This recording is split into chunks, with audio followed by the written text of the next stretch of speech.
You invested months planning.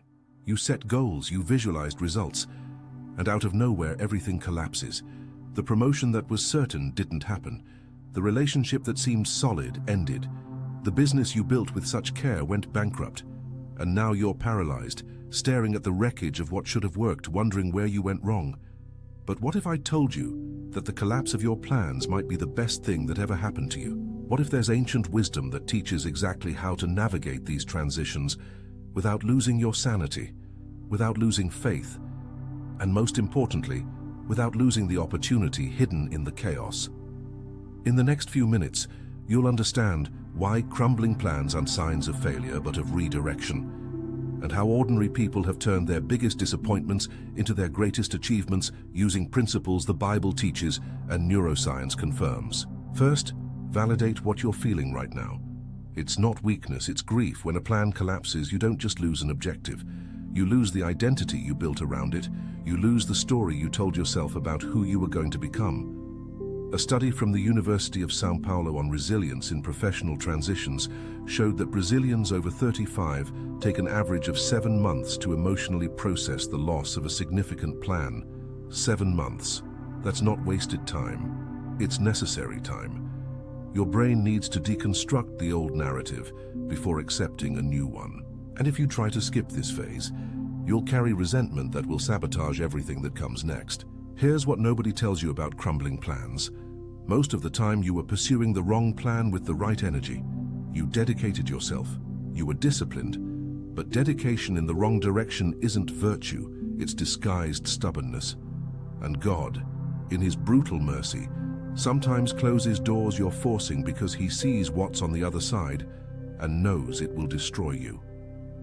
Proverbs chapter 16 verse 9 says something devastating. Attention, you need to prepare now. I put together an exclusive resource for those who feel set apart for something greater, but live surrounded by noise, distractions, and mental overload. This is a 30-day journey that will transform your life, a guided path to armor your mind and prepare for what's coming, with daily practices of focus, boundaries, and discipline. Stop negotiating with the noise. Learn to spot distractions before they control you and strengthen your mind. Also available in an immersive audio version. Over 10,000 readers have already transformed their lives through the 30-day journey. Thousands of people have already started this transformation. People like you who were tired of living in the fog. Ordinary people who decided to stop accepting mental chaos. Take advantage of this limited time offer only this month. Access your link just below in the pinned comment. The heart of man plans his way, but the Lord directs his steps. Plans the way, directs the steps. Two different things. You do the human planning. God does the divine direction. And when the two are not aligned, guess which one prevails? The Hebrew word used there for directs is kun. It's not a gentle suggestion. It's firm establishment. It's a foundation that doesn't move. When the text says the Lord directs, it's saying He establishes the true direction even when you planned another. And this hurts because you feel like you've lost control. But here's the liberating truth. You never had control. You had agency, which is different. Agency is your ability to choose within the available options. Control would be determining what options exist. And that second one was never yours. Let me tell you about Paul of Tarsus. This man had the perfect life plan, an impeccable Pharisee, educated at the feet of Gamaliel, the greatest rabbi of the time, an efficient persecutor of Christians, fulfilling what he believed to be his divine purpose. He was absolutely certain he was on the right path. And then in Acts chapter 9, on the road to Damascus, Jesus literally throws him to the ground. A light blinds him. A voice questions, "Saul, Saul, why do you persecute me?" And in seconds, Paul's entire plan turns to dust. 3 days blind, fasting, processing that his entire life was based on a misinterpretation. Now here's the detail that changes everything. Paul could have clung to the old plan. He could have rationalized the experience. But he did something neurologically extraordinary. He let go. The Greek word Paul later uses to describe his former life is skubalon. It literally means dung refuse. He didn't romanticize the past. He didn't say it was good intentions gone astray. He said it was garbage compared to what I discovered to be true. This ability to let go without resentment is the difference between people who grow through transitions and people who become bitter in them. The Getulio Vargas Foundation published research on Brazilian entrepreneurs who went bankrupt and started over. They found that those who prospered on the second attempt had a common characteristic. They performed an autopsy of failure without self-flagellation. They coolly analyzed what went wrong, extracted lessons, and moved on without carrying shame. Those who failed again got stuck in "why me?" and never learned because they were too busy playing the victim. Here's where theology meets psychology powerfully. James chapter 4 verses 13 to 15 says, "Come now, you who say, today or tomorrow, we will go into such and such a town and spend a year there and trade and make a profit, whereas you do not know what will happen tomorrow. What is your life? For you are a mist that appears for a little time and then vanishes. Instead, you ought to say, if the Lord wills, we will live and do this or that." Notice, James isn't condemning planning. He's condemning presumption. The presumption that you know the future. The arrogance of planning without humility before God's sovereignty. The phrase "if the Lord wills" in Greek is ian ho kurios tele. Tele comes from telota, which means will, desire, intention. It's not an arbitrary will. It's a will founded on God's character, which is good, wise, and loving. So when your plans crumble and you say, "if the Lord wills," you're not being passive. You're acknowledging that there is a higher intelligence at work, and trusting it is safer than trusting your limited ability to predict consequences. If you're realizing this video is touching something deep, subscribe to the channel now.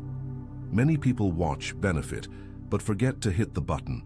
And then this content doesn't reach others who are going through exactly what you're going through. So subscribe, because the next videos will teach you how to rebuild after everything collapses. Now comes the part that bothers. Not every closed door is divine redirection. Sometimes it's a consequence of laziness. Sometimes it's the fruit of bad decisions. And you need the maturity to distinguish. How to know the difference? 3 practical questions. First, did you do everything within your power?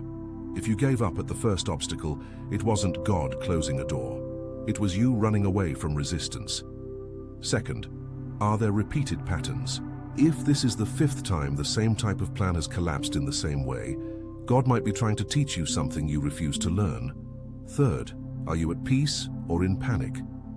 Divine redirection brings a strange peace in the midst of chaos. The consequence of irresponsibility brings panic and shame. Abraham is the extreme case of divine redirection. Genesis chapter 12. God simply appears and says, "Leave your country, your relatives, and your father's house, and go to the land that I will show you." No address, no timeline, no business plan, just a vague promise of offspring and blessing. Abraham was 75 years old. He had an established life in Ur of the Chaldeans, one of the most advanced cities of the time, and God asks him to abandon security for uncertainty. The Hebrew word God uses is lek leka. Go to yourself, go towards who you truly are. It's not just geographical change, it's an identity pilgrimage. Abraham was going to discover who he was outside the structures that defined him his whole life. And here's the test. Abraham obeyed before he understood. Hebrews chapter 11 verse 8 says that, "By faith Abraham obeyed when he was called to go out to a place that he was to receive as an inheritance. And he went out, not knowing where he was going." Not knowing. This phrase destroys the entire cult of obsessive planning. Abraham didn't have clarity. He had trust, and trust is enough when you know the character of the one calling you. A study from Harvard Business School on decision-making under uncertainty followed business leaders for 10 years. They found that the most successful were not those with the most information. They were those with clear principles. When information was insufficient, they decided based on values, not analysis, and most of the time they were right. Why? Because values are a compass when there is no map. And when your plans crumble, you rarely have a map. But if you have solid values, you know which direction to take even without seeing the destination. Now here's the tension you need to hold. Trusting God doesn't mean passively waiting for a miracle. It means working wisely while trusting the outcome. Nehemiah rebuilding the walls of Jerusalem is the perfect example. He prayed, but he also made blueprints. He organized teams, he distributed tools, he posted guards. His phrase sums it all up. We prayed to our God and posted a guard. Prayer and action, trust and strategy. It's not either or, it's and. The Hebrew word for the work Nehemiah did is melaka. It's not brute labor, it's creative, artisanal, directed work. When your plans crumble, God doesn't call you to sit and wait. He calls you to do the melaka of rebuilding. And this requires intelligent effort. But the effort doesn't carry anxiety, because you know the outcome doesn't depend solely on you. If this content is making sense, leave a like now. This helps the algorithm spread biblical wisdom to more people who are suffering from crumbling plans. And I want to hear from you. Are you going through an unexpected transition right now? Leave the word redirection in the comments if you are choosing to trust the process, even without understanding everything. I want to see how many of you are on this journey. Job is the most brutal story of crumbling plans. An upright man, God-fearing, prosperous, beautiful family, and in one day, he loses everything. Children dead, wealth destroyed, health ruined. And here's what makes Job's story unbearable. He did nothing wrong. It wasn't a consequence of sin. It was a test of faith. And this is disturbing because it destroys the theology of retribution that most churches sell. The idea that if you do everything right, everything will go right. Job proves that's a lie. But notice the ending. Job chapter 42. After all the suffering, God restores Job, and the text says God gave Job double of everything he had before. But there's a devastating detail. God didn't resurrect the dead children. He gave new children. Job had to start over. He had to build new relationships. He had to learn to love again after losing everything. The restoration wasn't a return to what was. It was building something new with wisdom that only suffering teaches. The Institute of Applied Economic Research, IPEA, conducted a study on financial recovery after personal crises in Brazil. They found that people who lost everything and rebuilt had a common psychological characteristic, an internal locus of control balanced with acceptance of limits. They believed their actions mattered, but not that they controlled everything. This combination is rare. Most either completely victimize themselves or develop a messiah complex. Those who prosper stay in the middle. I do my part, God does his. Here's the practical application. If your plans are crumbling now, you need to do 3 things simultaneously. First, grieve honestly. Don't spiritualize the pain. Cry. Acknowledge the loss. David did this in the Psalms of Lament. He cried out to God. He questioned. He complained. And God didn't reject him. God honors honest lament more than fake praise. Second, extract brutal lessons. Sit down with pen and paper, write, what could I have done differently? Where did I ignore signs? What beliefs led me down this path? This autopsy isn't to condemn you, it's to educate you. You will make new mistakes, but you don't have to repeat old ones. Third, start over with accumulated wisdom. Proverbs chapter 24 verse 16 says, "For the righteous falls 7 times and rises again." 7 times. This isn't about perfection, it's about persistence. You will fall, plans will crumble, but each fall teaches you something no classroom teaches. And if you learn, you get up stronger. The Hebrew word for rises again is kwambi. It's not just standing up, it's establishing, remaining, confirming. When you get up after falling, you don't return to the previous state. You establish yourself at a new level of maturity. That's why people who have never failed are fragile. They don't know they can get up because they've never had to. The Federal University of Rio de Janeiro published a study on resilience in Brazilian professionals who changed careers after 40. Most reported that the forced transition was the best thing that happened to them, but they only saw it 5 years later. At the moment of change, it was terror, but in retrospect, it was liberation. They were stuck in careers that paid well but killed their souls. The collapse forced them to rediscover their calling. Here's the truth that will either free you or offend you. Maybe God is dismantling your plans because they were too small. You were pursuing security when He called you to adventure. You were building an empire when He called you to a kingdom.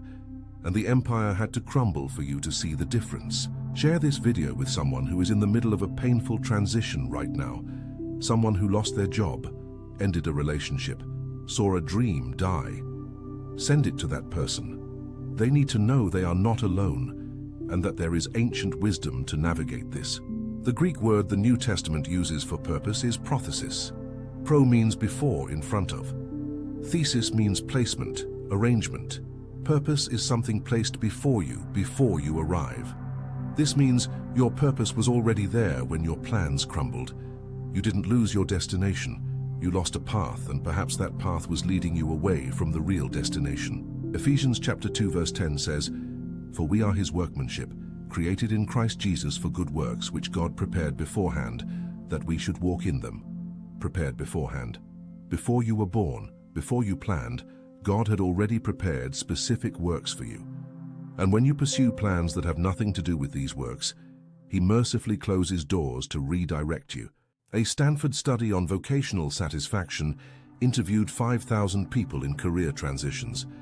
Those who prospered had a common phrase: "I didn't choose this path, but in retrospect, I wouldn't choose another." They were forced to change, they resisted, they suffered. But later they recognized that the change led them where they secretly always wanted to be, but would never have had the courage to seek. Activate the notification bell now, because the next video will show you exactly how to identify the difference between necessary resistance and destructive stubbornness. There are times when you need to persist with the plan, even with obstacles. And there are times when you need to let go because God is closing that door. And confusing the two can cost you years of your life. Activate now so you don't miss it. Here's the final question that will define your response to crumbling plans. Do you trust God's character more than you trust your ability to plan? Because if you trust his character, you know that even when you don't understand the path, you can trust the destination. Psalm 139 verse 16 says, "Your eyes saw my unformed substance. In your book were written, every one of them, the days that were formed for me, when as yet there was none of them." Every day, written before.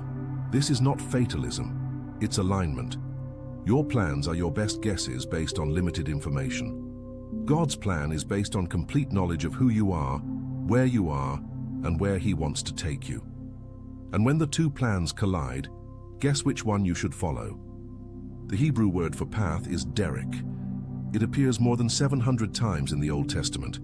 It always implies a journey, not a destination. You are on the derek, the path, and paths have curves, they have detours, they have blocked sections. But if you trust the guide, you don't panic when the road changes. You adjust, learn, continue. William Bridges, a psychologist who dedicated 40 years to studying human transitions, identified 3 phases in every significant change: ending, neutral zone, new beginning. Most people want to jump from the first to the third. They want to go from the ending straight to the new beginning. But it doesn't work that way. The neutral zone is where transformation happens. It's the desert between Egypt and the Promised Land. It's uncomfortable, it's confusing, but it's necessary. Moses spent 40 years in the desert of Midian before returning to free Israel. 40 years herding sheep after being a prince of Egypt. That seemed like a waste. It seemed like God had forgotten him. But in the desert, Moses learned humility. He learned dependence. He learned to hear God's voice in the silence. And when God finally called him at the burning bush, Moses was ready. Not because he had a better plan, but because he had less confidence in himself and more confidence in God. Here's what God does when he dismantles your plans. He dismantles you along with them. Your self-confidence, your self-sufficiency, your illusion of control. And after dismantling, he rebuilds. Not you trying to be God, but you being fully human, dependent, trusting. And this rebuilt version is more powerful than the original because it operates in alliance with the divine, not in competition. 2 Corinthians chapter 12 verse 9 contains the most counterintuitive phrase in the Bible. "My grace is sufficient for you, for my power is made perfect in weakness." Made perfect. It doesn't happen despite weakness. It happens through weakness. When you lose the ability to do it alone, you finally learn to do it in partnership with God. And partnership with God always produces more than solitary effort. So if your plans are crumbling, take a deep breath. You are not being punished, you are being redirected. And redirection hurts because it requires you to let go of the known before you see the new. But on the other side of this transition is a version of your life you can't even imagine now. A version more aligned with who you truly are, more connected to what truly matters, more useful for the eternal purpose. And eternal purpose is the only thing that survives when everything else crumbles. Attention, you need to prepare now. I put together an exclusive resource for those who feel set apart for something greater, but live surrounded by noise, distractions, and mental overload. This is a 30-day journey that will transform your life, a guided path to armor your mind and prepare for what's coming, with daily practices of focus, boundaries, and discipline. Stop negotiating with the noise. Learn to spot distractions before they control you and strengthen your mind. Also available in an immersive audio version. Over 10,000 readers have already transformed their lives through the 30-day journey. Thousands of people have already started this transformation. People like you who were tired of living in the fog, ordinary people who decided to stop accepting mental chaos. Take advantage of this limited time offer only this month. Access your link just below in the pinned comment.